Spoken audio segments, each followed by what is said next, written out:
Hello, everybody. My name is Timothy Gager, and welcome to virtual Friday's Dire Literary Series. And tonight, our first feature that showed up in 2022, Raghaven. And Renuka is going to read for us and answer some questions. But first, what we're going to do is we are going to take a, awesome. We're going to check out her websites, and there she is. That's her site. So renukaraghaven.com. And as I move the mouse, there you go. Write that down to find out more information. And she is a Pushcart Prize and Best Small Fictions nominee. She is an Indian American author who writes short form prose and poetry. She's the author of Out of the Blue from my favorite Big Table Publishing, and The Face I Desire from Nix's Mate. And her third collection, it's a flash fiction, will be coming on Gloria Mindock's press, Chervena Barva. So without anything else from me, I'm going to hand it over to my special guest. Thanks, Tim. Hi, everyone. It's good to see you all. So like Tim mentioned, I have a forthcoming book by Chervena Barva. It's all flash and microfiction, and I thought I would share some with you tonight. So here we go. Looking for Sagittarius. 1. Now? Well, nowadays there have been more mice than people in my life. I heard on the news that mice have increased in population. They seek the indoors where food is plentiful and where they can reproduce repeatedly. As roommates go, they haven't been too bad. The one I usually see in the kitchen has all but claimed the wall near the range. It's fine with me, I hardly cook, just as long as he stays away from the fridge and microwave. The gray one that haunts the hallway outside my bathroom is a little bastard. He loves scaring me at night when I get up to pee. 2. The Delhi air is so polluted that the once temporary orange haze that hovered over us from dawn until dusk is now a thick plume of red, mirroring the clay dirt, blotting out nearly all the stars. Outside the city, the night is so dark, it's easy to forget which way you're going. I wish I lived out there. The one night of the big storm, awakened by sporadic flashes of blinding light, I stood out on the veranda, face upturned to the sky, grinning.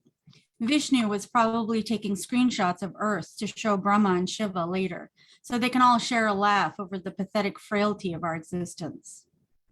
3. Some nights I wake up because I run out of air to breathe. The hollow apartment echoes like an empty jukebox and aches like my nanny's fading memory. I've tried sleeping pills. It only makes things exponentially worse. 4. I dyed my hair purple and gave myself a pixie cut with rusted scissors. And I think I look fabulous, but no one else seemed to like it as much as I do. Most nights I go to the rooftop to look for Sagittarius in the sky. I think if I find him, maybe I'd also find my father, but I haven't found either of them yet. Sometimes I can hear the old man in the adjacent building singing Hindi love songs from the 60s to his dead wife's picture. 5. It's almost monsoon season.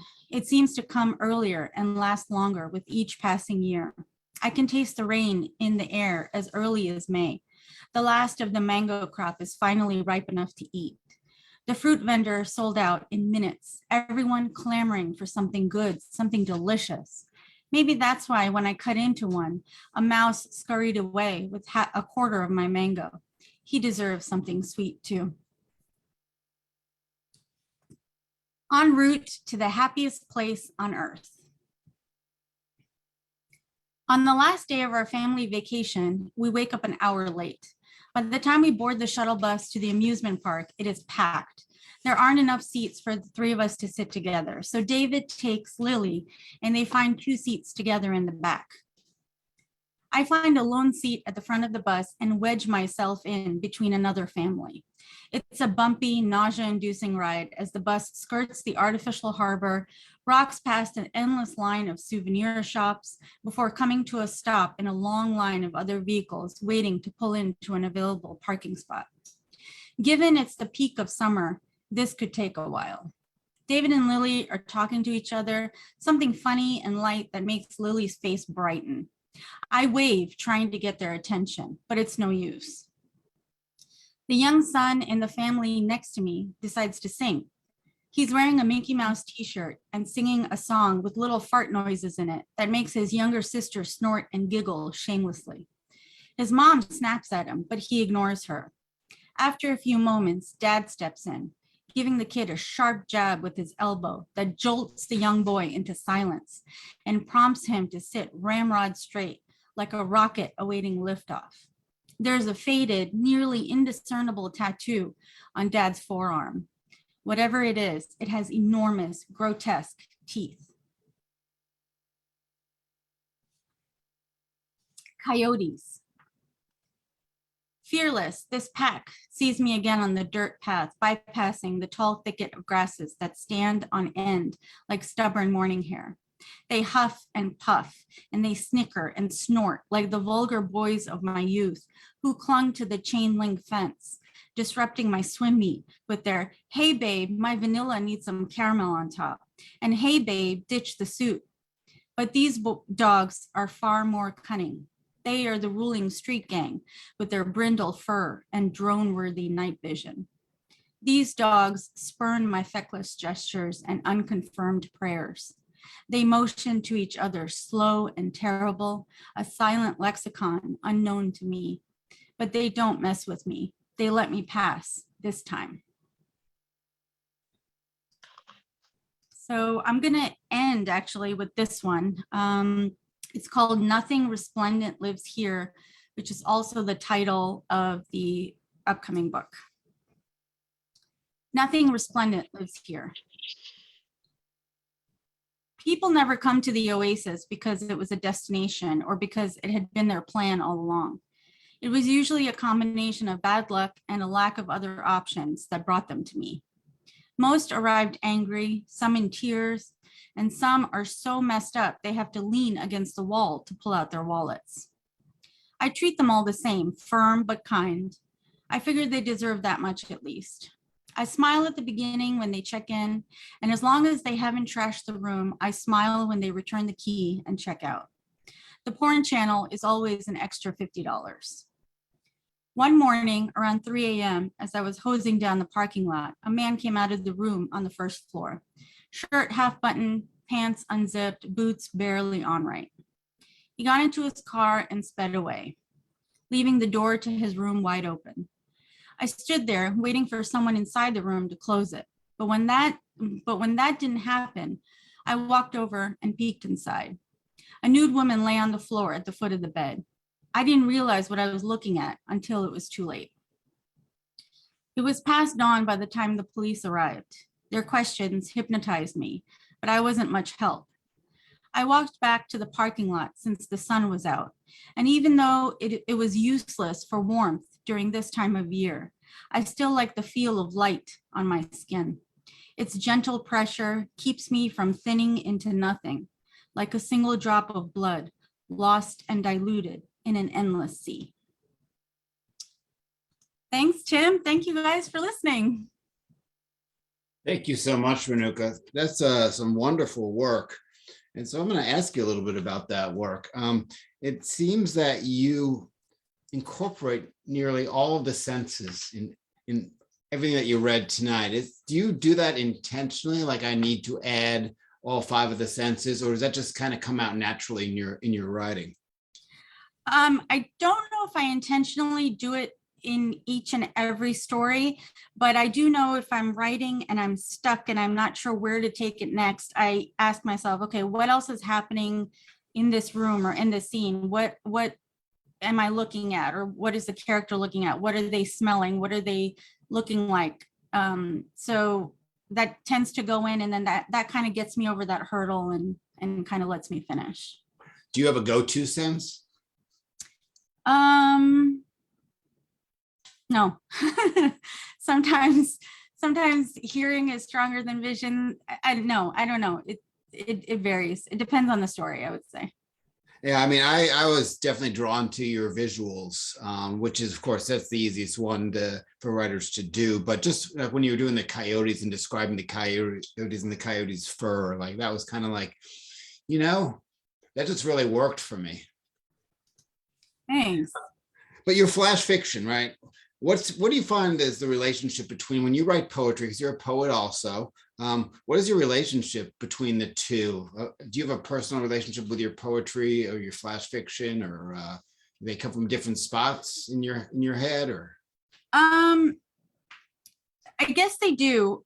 Sometimes I will start out writing a concept as a poem, and if it doesn't work, I'll switch to a story. Because in my mind, the way I see it, fiction is like a video. It's like a movie. It kind of shows you everything, the whole picture of what's going on, where the character is, what's in the background, versus a poetry, in my mind, is more like a still painting, a still life painting. It captures one moment, and it's heavily driven by imagery and emotion. And whereas, stories there's more of a plot. So if I have more of a plot going, and if there's more of a story arc going, it definitely becomes the video in my mind. So it becomes more of a story. Have you ever written one that has become both?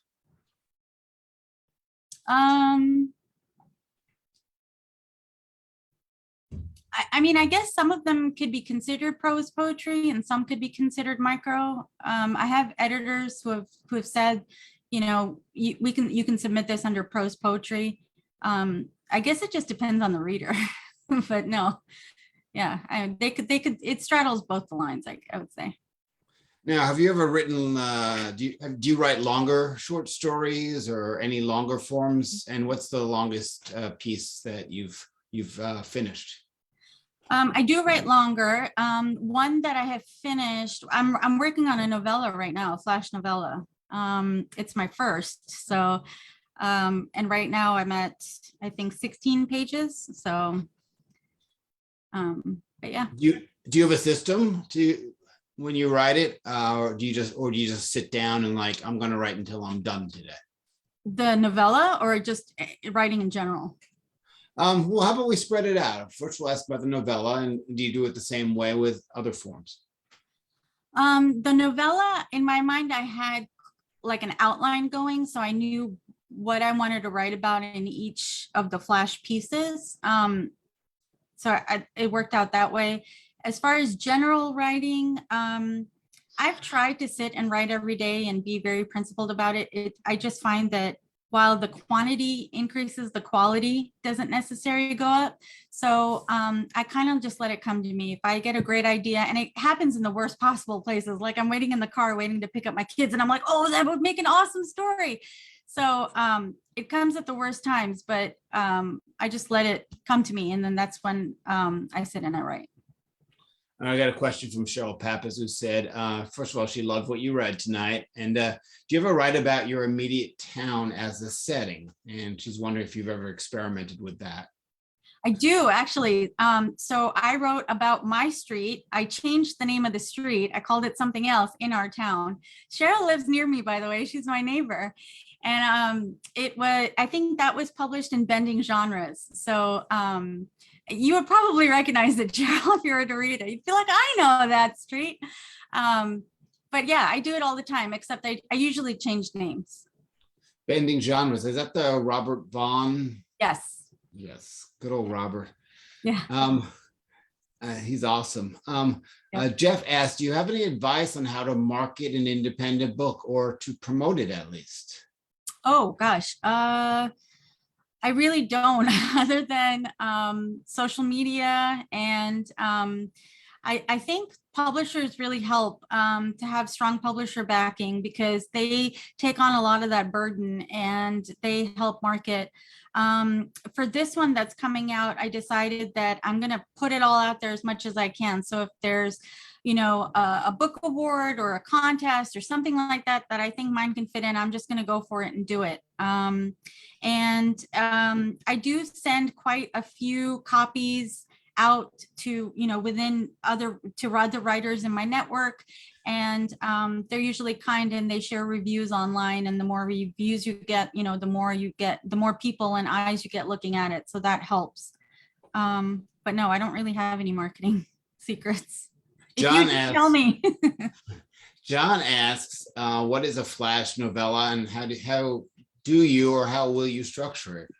Oh, so a flash novella is a bunch of flashes, a bunch of, I guess, micros too, that contribute to an overall story, an overall, a bigger, wider story. There are lots out there. And this being my first, I'm not even sure if I'm doing it right. I'm just doing it because the story sounds good and I think it's worthy to tell.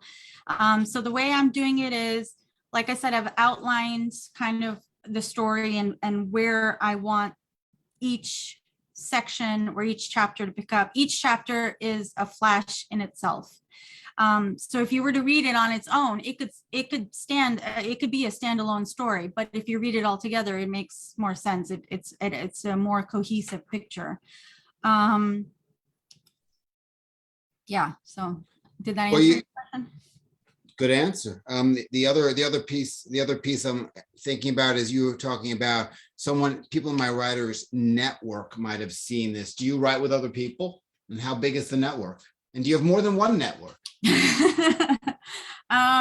So I used to be in a prose writing group as well as a poetry writing group.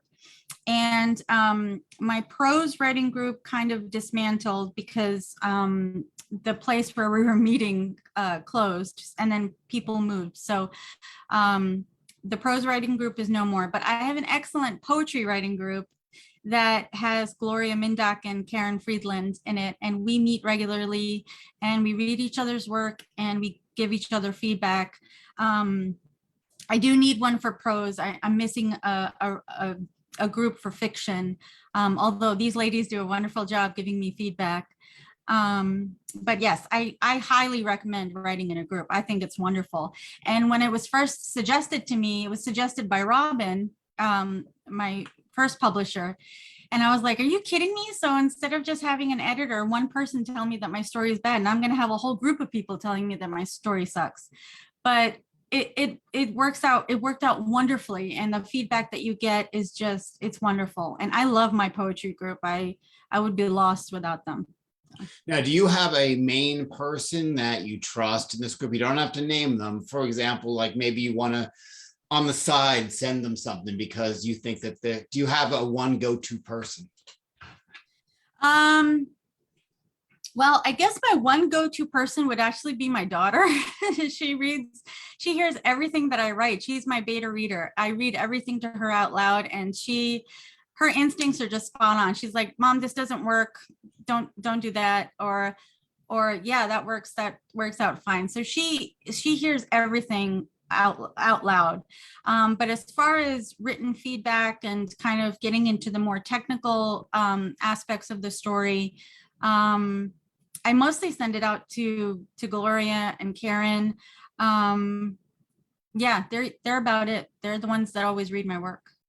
So the feedback you got from Gloria was, we're going to publish a book. So that's pretty good feedback. I know, right? That was awesome. So is your daughter still writing? I remember when she was a wee little thing, and I don't mean that in a gender defining way. She was like maybe 10 or less than 10 years old, and she was up there reading at some of the events, and she's still writing because she's very talented. She's still writing. She's 6 inches taller than me now, and she barely has time. She's got tons of other stuff going. So, but yeah, when she does find time, she does write. I always encourage her to do that. So yeah, and she told me to say hi to you, by the way. She still talks about the fly in the soup story. She loves that piece. That's awesome. But you know what? She's 6 inches taller. So like, you always tell her that the best poems are closer to the ground at this point. Denise wants to know how old your daughter is now. Oh, she's 14. So Tervena Barber is putting out your next book. When is that due out? I think we're aiming for end of January, early to mid-February. Oh, So hey, soon. I need to mute this person. They're popping up on the screen. Hang on. What is going on here? Sorry. I'm having something inside of something. Oh, uh-oh. There we go. Edward, can you mute yourself, please? I think I Sorry, can. I thought I was muted. Yeah, because you can mute now. Don't say anything. So, let me bring you to my next question. So with your book that's come out, the Trevena Barber book, go through your books and from the first one to the last one, and how has your writing changed since? So the first one is Out of the Blue by Big Table, and that is short fiction and poetry, so prose and poetry. And the second one is The Face I Desire by Nix's Mate, and that is all poetry. But since then, I haven't written any new poetry. I've only been writing flash micros, and even now just started creative. I just started nonfiction as well for the first time. So yeah, writing is definitely evolving. I think my stories are getting stronger, braver, bolder. And yeah, I'm happy with it. I like where it's at right now.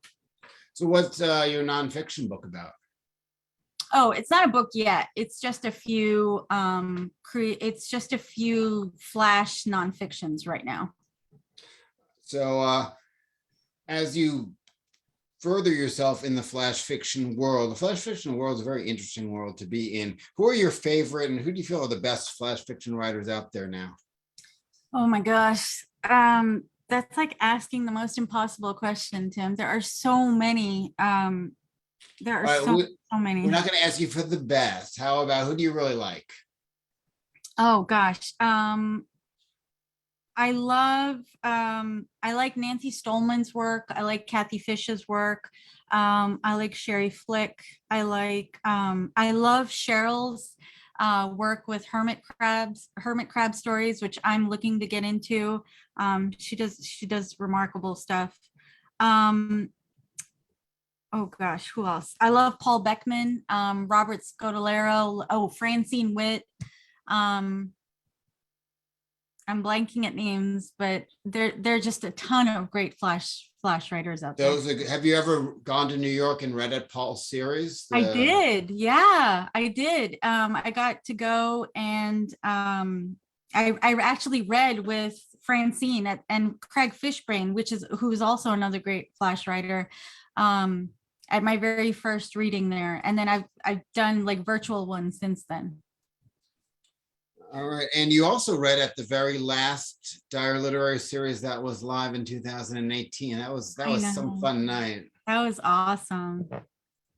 Now, do all of those folks that you mentioned, do they read your work or do they come up to you after a reading and say, I liked this, I'm not sure about that, or is that just not done? I've never met Robert Scodolero, but all the rest, Francine blurbed for this upcoming book right now. So she did a blurb for me. And yes, and Nancy actually just reached out and said she wanted to use one of my stories for a workshop of hers to teach, which is awesome and amazing. And so, yeah, I've been in touch with them. They're all very nice and very welcoming and very encouraging. Yeah, Francine has popped in here occasionally. But don't you love that KGB room? Like it's like red. Like you expect, like if it was in a movie, you'd be like, oh, that's an obvious metaphor, but it's not. It's like this live room. What other series or places that you've read that you've really enjoyed that you think are just great places to read at? Oh, so I read at the F bomb in Denver, actually, which is the first F bomb that Nancy Stillman started years and years ago. And that place is just so welcoming and so warm. It's a really good crowd. Their energy is just wild and it's infectious, and you get excited and read. So I read there, and I read at the New York one.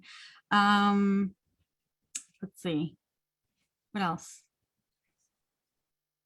I read at yours, the last in-person one, the last one at the Armory, which was great. And I usually read at the F bombs because Paul is just so encouraging, and I usually actually read my newer pieces just to kind of see what the reaction I'm getting is. The crowd and the way that that reading works, all of the readers, they kind of start chatting with each other, and they'll leave remarks about what you're reading as you're reading it. So it's a really interesting crowd to get like feedback from, like to see what worked and maybe what didn't work. And they'll even repeat lines and tell you which ones really stuck with them. And so that's a really good place to read. So if you're ever wanting, if anybody is ever wanting to read, definitely check out the F bomb that Paul Beckman hosts. Yeah, I And think I read there in 2016, but yeah, that's such a great place. People that are in New York, and KGB basically for everybody. It's a bar in New York that does readings 7 days a week, sometimes 3 or 4 different readings, and it's just this brilliant room and just an amazing place. yeah. We need stuff like that, but we have plenty in Boston. What are the advantages of being in such a writer-rich area such as Boston? And what do you think are the disadvantages? Well, knock on wood, I haven't come across any disadvantages yet. I've been pretty lucky in the people that I've met and the community that I've surrounded myself with. And one of the advantages is the amount of readings that you get to go to. It's such a diverse group of readers that you're welcome to. You can see, you know, kind of the big shots coming in that speak at the universities, and you can see locals, and you can, and it's just a different variety of venues that you can go to. I think we do a good job of that. I would like to see more, I think, underrepresented populations read more. And I think I think it's happening. And now I think once everything gets back to normal, I think that would be something that I'm looking forward to seeing. That's one of the things I like about living here. I haven't had a disadvantage just yet, I don't think. All right. Well, I really want to thank you for being here. And this is the last book that came out from Renuka. This is The Face I Desire, and you can check that out. And if you really want to know more information, go to renukaraghaven.com, and there are stories that she's written and poems that she's written, information about her books and information about her. So thank you very much for being here, and it's great stuff. Thanks, Tim. Thank you all. And those watching on Facebook, if you'd like to join into the open mic, if you're just watching the feature, you can just use the link and log in, and you can do that. And right now we're going to move to the open mic. So how about we you can either raise your virtual hand, you can message in the chat, or I can try to flag you down. There's a lot of people in the room tonight, so it might be harder to flag down, but I got 3 hands raised and I can't see who they are. Oh, they're right on top. There's 4 hands, there's 5 hands, there's someone clapping that's really not a hand. I'll remember you. There's 5 hands. All right, so we'll add Jeff to the list.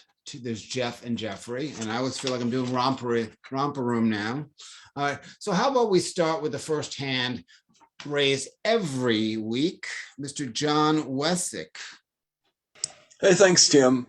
Beth Hartley is not only a poet, but a knitter. And she showed me some pictures of knit bombing where like people just cover like a